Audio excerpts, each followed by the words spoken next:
Right, let's get straight in there. We're not doing any humorous intros, we're not doing any dramatic starts, we're not doing any sarcastic comments. I'm on 2.5 hours sleep. I went to go and see this film at midnight, and I'm going to do 2 reviews in a row. This one is going to be the complete spoiler-free, I repeat, spoiler-free review, in which I'll be going over brief plot synopses in a much shorter 3 to 4 minute video, as you can tell by the length of the video, and I will go into a much longer 8 to 10 minute spoiler-filled review, which is less of a review and more just a talk of what I liked and what I didn't like. All the spoilers in that review. So again, repeat, this is a spoiler-free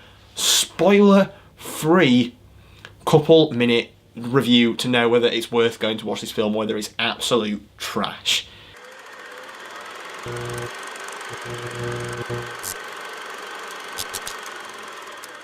So, Rogue One is the latest spin-off in the Star Wars universe. It is not a sequel to A Force Awakens, and it is not technically a sequel at all. In fact, it is the middle film between episodes 3 and episodes 4, and it explains how the Rogue One squadron got the plans for the Death Star, which Princess Leia has at the beginning of A New Hope. The film stars Felicity Jones, Mads Mikkelsen, Ben Mendelsohn, Diego Luna, Donnie Yen.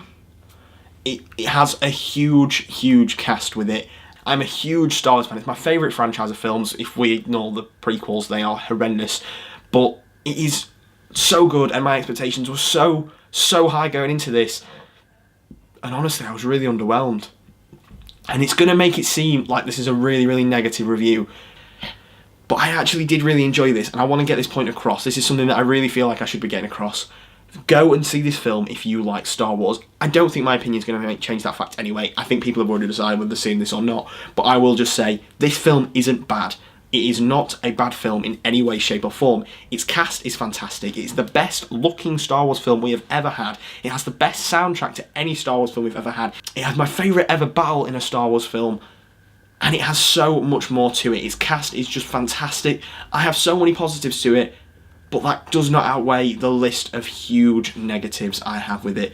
There's so many minimal negatives that they just add up and add up and add. And it's kind of like a tumour's just growing from me with all these minimal things, and it's just letting the film down more and more as I watch it. I did not dislike this film, but I can't deny that this film is far from perfect. I can understand why Force Awakens was reviewed so highly. We were introduced to a whole cast of characters that we already were attached to, and we were shown a brilliant film with them, as well as introducing some new people. This one had a bigger task. This has a whole cast of characters, nearly all of which were brand new, and for the most part, that worked. But I'm not going to lie, the first 25 minutes, the first 20 minutes, it was all very hectic. Everything was just kind of like throwing at you, scene after scene after scene after scene, and I didn't know what was going on.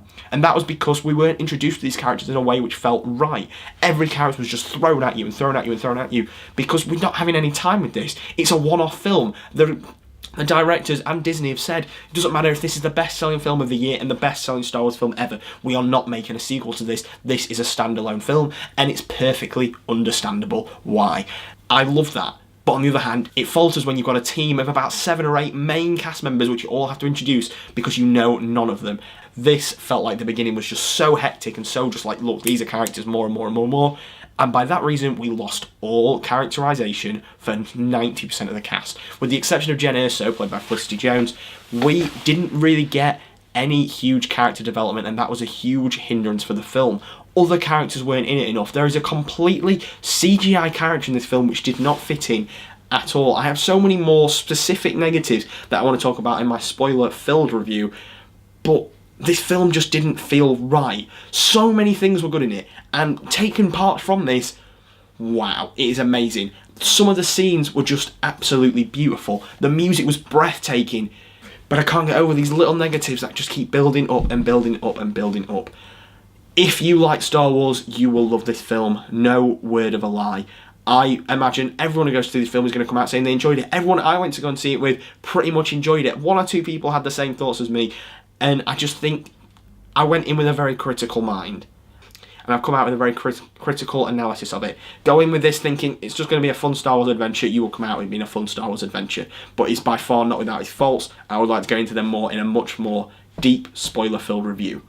So for now, if you haven't seen the film, go and check it out. But I'm going to give it 3.5 stars out of 5. So, thank you for watching, and make sure if you've seen Rogue One, you stick right here on My Week in Media, because in the next day or so, you will get a spoiler-filled review, which is going to be much more in-depth, much more, well, obviously spoiler-heavy, and it will go over all the little negatives that I said, which build up and build up and build up, and I can't really go into them because a lot of them are very spoiler-focused and storyline-based. It is a good film, you will like it. I am being very critical of it, but I think that's because when I'm being a critic in that sense, I have to be, and it isn't the perfect film, as much as I did enjoy some of it. So if you haven't, like, subscribe, stick right here on My Week in Media for all the latest new reviews.